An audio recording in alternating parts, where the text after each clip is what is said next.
Morning peeps, have you heard of superfood?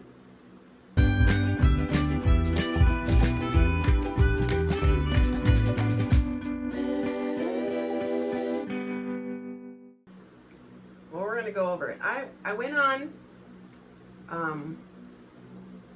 the internet to see, what it said about superfoods. I didn't know if what I believed to be superfoods was the same as what the internet said. So I went on and I found this. It says top 13 superfoods. And I pretty much like it. So I thought I would share it with you. Number 1, beans like kidney beans, black beans, and soybeans. I concur. Number 2, berries like blueberries, cranberries, strawberries, and blackberries. Again, I concur. Number 3 is broccoli. 4 is Brussels sprouts. 5 is cauliflower. 6 is fish like salmon, tuna, mackerel, trout, herring, and sardines. And just as an FYI, they all have fins and scales, so all of those are biblically okay to eat. Number 7, leafy greens like spinach, kale, collard greens, and Swiss chard. Number 8, nuts like hazelnuts, walnuts, almonds, and pecans. I add Brazil nuts because of the selenium which it provides for thyroid health. I added that in. Number 9 is olive oil. Number 10 is peas. Number 11 is tomatoes. Number 12, whole grains like oatmeal, quinoa, brown rice, and wheat berries. And number 13, yogurt.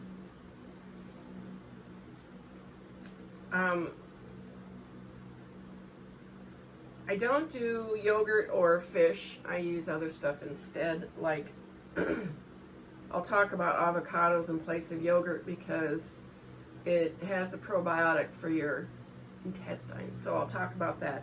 But I'm going to read a little bit about each one of those. Beans. Beans are a nutritious food that can provide many health benefits. They are high in fiber, vitamins, minerals, and plant-based protein, and contains little or no fat, sodium, cholesterol, or trans fat. Beans also contain nutrients like folate, iron, potassium, and magnesium. Berries. Berries are considered one of the healthiest foods you can eat and contains many nutrients that can help you stay healthy. They are a great source of antioxidants, which can help fight cell damage, and also contain phytonutrients, plant-based chemical compounds. Different types of berries have different qualities and amounts of nutrients. Broccoli. Broccoli contains many vitamins, minerals, fiber, and antioxidants. Broccoli's benefits include helping reduce inflammation, keeping blood sugars stable, and strengthening the immune system. Broccoli is a green vegetable and vaguely resembles a miniature tree. It belongs to the plant species known as Brassica oler. I kill these names. Whatever. You know what broccoli is, right? I love broccoli. Brussels sprouts. Eating a lot of Brussels sprouts and other cruciferous veggies may help protect against cancers of the stomach, lungs, kidney, breast, bladder, and prostate.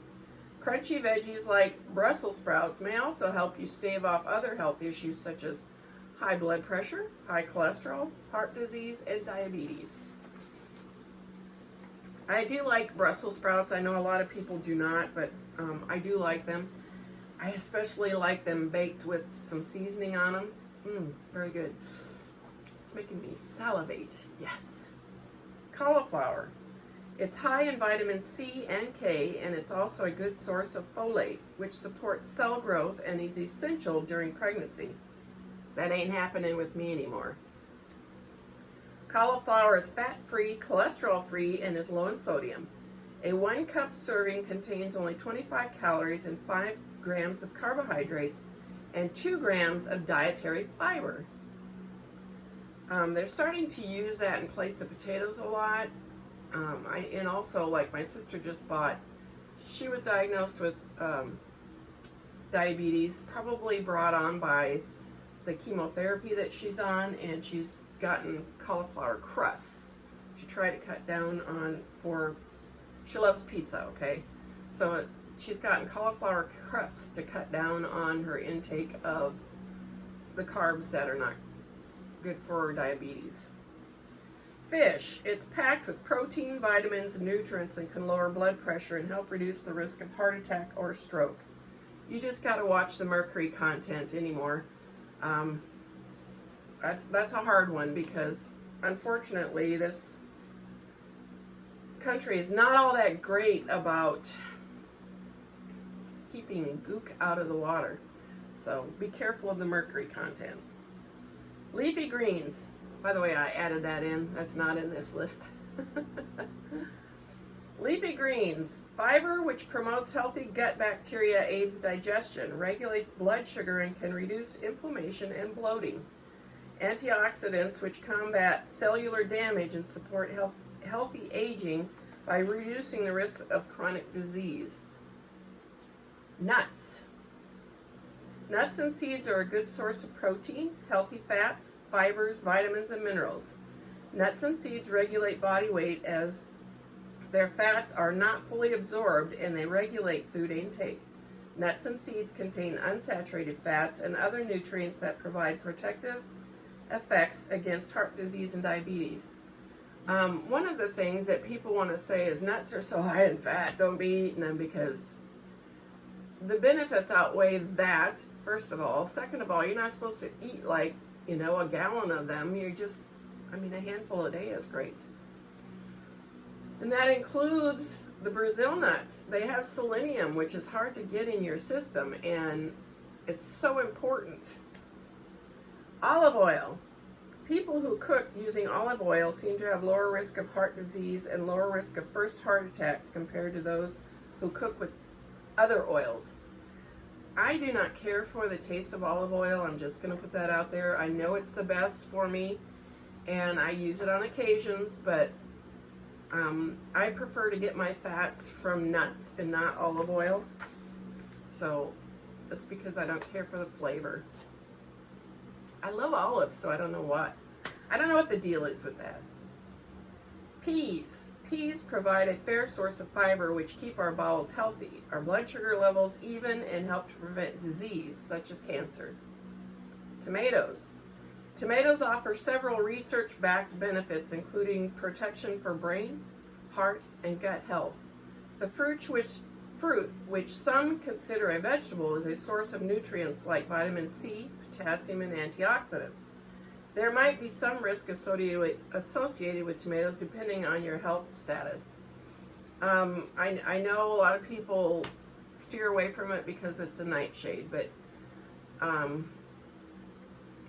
again, the benefits. And yes, to me, tomato is a fruit. I know a lot of people think of it as a vegetable, but I think of it as a fruit. When the Bible talks about, it gave Adam all fruits with seeds inside. So pretty much anything with a seed inside of itself is a fruit. So there are sweet fruits like apples and peaches and pears, things that grow on trees. And then there's a fruit of the vine, which would be like tomatoes, squash, cucumbers. Those all have seeds inside of themselves. So in the first batch of food that was given to Adam, they were in there. Whole grains. Whole grain foods are good choices for a nutritious diet. Whole grain fiber provides fiber, vitamins, minerals, and other nutrients.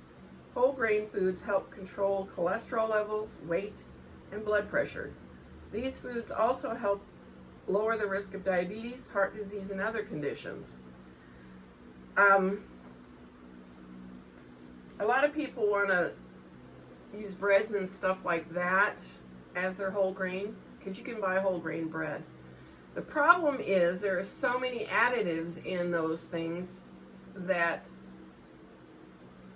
you got to watch out. You got to watch the food list of what's in there. A couple of things that I like to get my whole grain from that's not as good as like eating quinoa or something. I like Triscuits. If you look on the box of Triscuits, there's salt, wheat and oil. No additives, no junk, no ook in there. Most tortilla chips, you have to watch the bag. They're just corn and oil and salt. And then rice cakes, again, it's just brown rice and usually some salt. If you're going to get processed food, watch what's in the contents of those, because those additives is what makes people sick, not the wheat. Not like bread, for instance. I'm going to rag on bread. I love bread. But what they started doing is to make it shelf wonderful. They put so many additives in there, it's not even really healthy. Not to mention, when you eat a whole grain like wheat, it's good. But what they do is they take out the little gluten in it, and then they add tons more into bread to make it nice and airy and fluffy. Yeah, it looks good, tastes good, it's light and fluffy, makes great sandwiches. Not good for you. I believe personally that that's why people get celiacs, is because they're not eating the whole grain. It has more to do with presentation than about health. So you got to watch those grains if you're going to get, like processed grains. Yogurt. Whether yogurt is healthful choice depends on the person consuming it and the type of yogurt. Dairy and I are not friends, and it has nothing to do with anything other than it bloats me up and does horrible things to me. Yogurt can be high in protein, calcium, vitamins, and live culture or probiotics, which can enhance the gut microbiota. These can offer protection for bones, teeth, and help prevent digestive problems. I personally, for my probiotics, I eat blueberries. I make sure I have blueberries every day instead because dairy is not my friend. I also believe that avocados should be added in here. I know a lot of people steer away from them because of the fat content. But again, we use very little oil in our house, so there's no risk of the fat content. A daily dose of avocado is good for your heart. Research has shown that people who eat avocados every day have higher levels of HDL, the good cholesterol. And avocados are a delicious fruit that functions as healthy fat, packed with nearly 20 different vitamins and minerals. People who regularly eat avocados have higher intakes of fiber, vitamin E's and K, magnesium and potassium than people who don't eat them. You can add avocados to sandwiches, tacos, or the top of toast. Avocados contain omega-3 fatty acids as well as vitamin E, which helps skin to repair damage caused by acne, eczema, pimples, or scrapes. Avocados promote healthy skin growth, and apply it to your skin can give you an even skin tone. I personally prefer to eat it.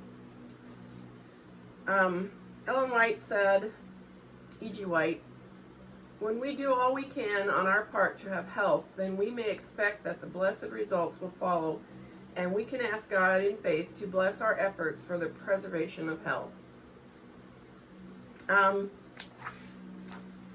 I just wanted to show you out there that there are, if you decided to go more towards a plant-based diet, there are a lot of great foods out there. And some of them, yeah, Brussels sprouts, you probably have to get used to eating them and train your system. A part of the issue is, I know that when my kids were growing up, their dad did not like vegetables at all. And I was raised by someone who ate everything. My mother was very good about introducing new things. We knew all about all the vegetables out there, all the fruit, anything out there. My mother brought it in the house, and we were expected to at least try it. Now, some of us didn't like certain things, like my sister Cheryl does not like beets, and she will not eat them. And that's expected. There are some things, but you can go to something else that's just as good. Has just as many vitamins and minerals. But it was a battle for my children's father to be quiet so that they would eat it and not hate it right off, because they follow what they are taught. And if you teach them in your house how wonderful these foods are, they're more than likely going to grow up and eat them, because I do. Because my mother introduced me to all of them when I was young, and I got the palate for them. It's a little bit harder when you get older, and you have to learn how to eat some of this stuff, because you never know, okay? It's just how it is. But it's all in the teaching and the getting used to. I just wanted to share that with you, the superfoods that are out there, and maybe you can hunt some down for yourself. That's it, peeps. I hope this finds you absolutely flamazing. Stay blessed. Until next time. Hey, you made it to the end. Please hit like and subscribe, and thanks for watching.